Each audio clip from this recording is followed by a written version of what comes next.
दिल्ली के जंतर मंतर पर किसान संसद की शुरुआत की गई। गुरुवार सुबह सिंघू, टिकरी और गाजीपुर बॉर्डर से बसों में भरकर किसानों का जत्था जंतर मंतर पहुंचा। किसान संगठनों के मुताबिक जब तक संसद का मॉनसून सत्र यानी 9 अगस्त तक चलेगा, किसानों के विरोध प्रदर्शन के चलते बड़ी संख्या में पुलिसकर्मियों की तैनाती की गई है। किसानों को दिल्ली पुलिस ने इस शर्त के साथ विरोध करने की अनुमति दी गई कि उनकी संख्या 200 से ज्यादा नहीं होगी। केंद्र सरकार के नए कृषि कानूनों को लेकर किसान पिछले साल नवंबर से आंदोलन कर रहे हैं। गुरुवार को कांग्रेस के सांसदों ने पार्टी के पूर्व अध्यक्ष राहुल गांधी की अगुवाई में संसद में प्रदर्शन किया। राहुल गांधी ने संसद में प्रदर्शन करते हुए एक तस्वीर ट्विटर पर शेयर करते हुए लिखा कि वो असत्य, अन्याय, अहंकार पर अड़े हैं। हम सत्याग्रही निर्भय एकजुट यहाँ खड़े हैं। जय किसान, #फार्मर्स पार्लियामेंट। कृषि कानूनों के खिलाफ पिछले कई महीने से धरने पर बैठे किसानों पर गुरुवार को बीजेपी नेता और मोदी सरकार में विदेश राज्य मंत्री मीनाक्षी लेखी भड़क गई। मीनाक्षी ने कहा कि पहली बात तो आप उनको किसान कहना बंद कीजिए, क्योंकि वो किसान नहीं हैं। किसानों के पास इतना समय नहीं है कि वो जंतर मंतर पर धरना देकर बैठे। जो जंतर मंतर पर बैठे हैं वो मवाली हैं।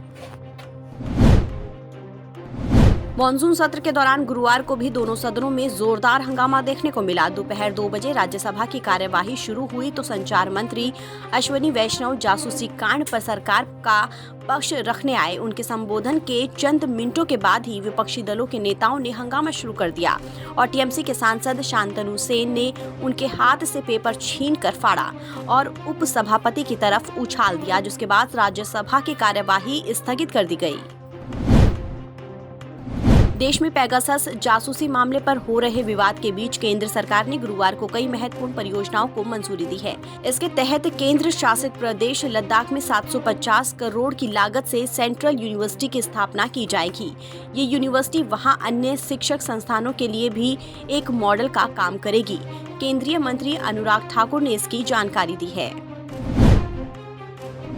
सीएम योगी आदित्यनाथ के प्रॉपर्टी जब्त वाले बयान को लेकर सियासी घमासान छिड़ गया है। कांग्रेस महासचिव और यूपी प्रभारी प्रियंका गांधी ने सीएम योगी पर हमला बोला है। प्रियंका ने गुरुवार को कहा कि जायज मांगों के लिए आवाज उठाने वालों को डराने और धमकाने के लिए सत्ता का दुरुपयोग करना एक घोर अपराध है। प्रियंका ने अपने अगले ट्वीट में कहा कि जिस प्रॉपर्टी पर योगी जी बैठे हैं, जनता उसे जब्त कर सकती है।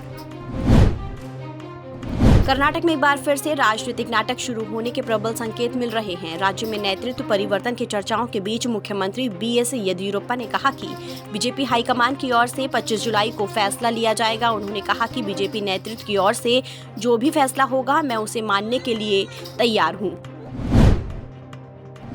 पंजाब में शुक्रवार को होने वाले नवजोत सिंह सिद्धू के ताजपोशी वाले कार्यक्रम में मुख्यमंत्री कैप्टन अमरिंदर सिंह शामिल होंगे।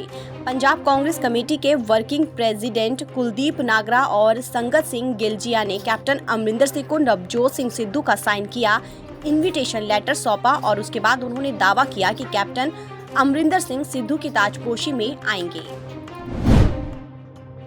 बॉम्बे हाईकोर्ट ने महाराष्ट्र के पूर्व गृह मंत्री अनिल देशमुख के खिलाफ भ्रष्टाचार के आरोपों पर सीबीआई की प्राथमिकी को रद्द करने से इनकार कर दिया है। देशमुख ने भ्रष्टाचार के एक मामले में सीबीआई की ओर से दर्ज प्राथमिकी को रद्द करने की मांग वाली याचिका हाईकोर्ट में दायर की थी।